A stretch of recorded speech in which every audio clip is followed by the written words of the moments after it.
శ్రోతలకు నమస్కారం. ఇప్పుడు నేను చదివి వినిపించబోయే చందమామ కథ పేరు ఎవరు యువరాజు.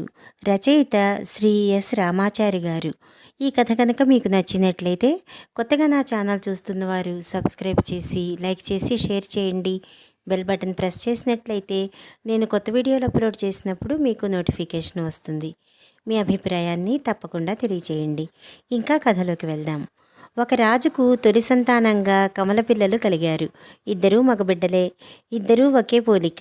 అయితే ఒకడు కొంచెం ఎర్రగా ఉండేవాడు, రెండోవాడు పసిమి.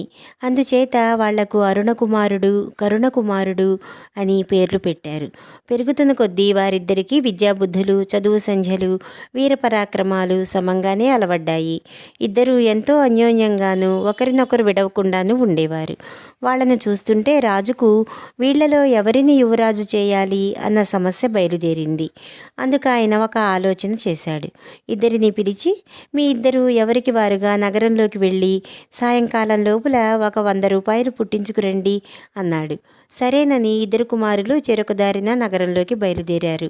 100 రూపాయలే కదా, ఎవరిని అడిగినా ఇస్తారు అనుకున్నాడు అరుణుడు. అతడు ఒక మిత్రుడి వద్దకు వెళ్ళి తనకు ఒక 100 రూపాయలు ఇమ్మని అడిగాడు. నా దగ్గర 100 లేవే, 60 ఉన్నాయి అన్నాడు ఆ మిత్రుడు. లాభం లేదు అని అరుణుడు అతని డబ్బు నిరాకరించి మరొక మిత్రుడి వద్దకు వెళ్ళాడు. అతని వద్ద ఆ 60 కూడా లేవు. అరుణుడు మిత్రులెవరి వద్ద 100 రూపాయలు హాజరుగా లేవు. 20, 10, 5, 2 ఇస్తామన్నవారే కానీ 100 ఇవ్వగలిగిన వాడు అరుణుడికి ఒక్కడూ కనిపించలేదు. అరుణుడు కోపం వచ్చి కొందరిని తిట్టాడు కూడా. అతన్ని తన మిత్రులంతా అవమానం చేశారనిపించింది. ఒక్క ఘడియలో దొరుకుతాయనుకున్న 100 రూపాయలు సాయంకాలం కావస్తున్నా దొరకలేదు.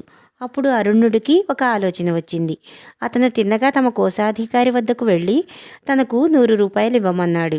నా దగ్గర 10 రూపాయలే ఉన్నాయి అన్నాడు కోశాధికారి. నీ డబ్బు కాదయ్యా, ఖజానా నుంచి ఇయ్యి అన్నాడు అరుణుడు. రాజుగారి ముద్ర లేకుండా రాజుగారికైనా ఖజానా నుంచి 1 పైసా ఇచ్చే అధికారం నాకు లేదు బాబు అన్నాడు కోశాధికారి. అరుణుడు హతాశుడయ్యాడు. సాయంకాలం అయ్యింది. రాజుగారు తన కొడుకులను పిలిపించి డబ్బు తెచ్చారా అని అడిగాడు. అరుణుడు 100 రూపాయలు పుట్టించలేకపోయాడు. అతను జరిగినదంతా తండ్రికి చెప్పాడు. కరుణుడు మాత్రం 100 రూపాయలు తెచ్చి తండ్రికి చూపాడు. నువ్వు ఈ డబ్బు ఎలా తెచ్చావు అని రాజు అడిగాడు. నేను నా స్నేహితుల వద్దకు వెళ్ళి నాకు డబ్బు కొంచెం కావాలని ఇవ్వగలిగినంత ఇవ్వమని అన్నాను. కొందరు 10 ఇచ్చారు, కొందరు 5 ఇచ్చారు, కొందరు 2 ఒక్కొక్కటి కూడా ఇచ్చారు. 100 పూర్తి కాగానే వచ్చేశాను అన్నాడు కరుణుడు. అధికారం చెలాయించకుండా అవతలి వాళ్లకు ఎలాంటి ఇబ్బంది కలగకుండా తన పని సక్రమంగా పూర్తి చేసిన కరుణకుమారుణ్ణే యువరాజుగా అభిషేకించాలని రాజు నిశ్చయించాడు. ఈ కథ ఇంతటితో సమాప్తం. మళ్ళీ మరొక కొత్త కథతోటి కలుసుకుందాం. నమస్కారం.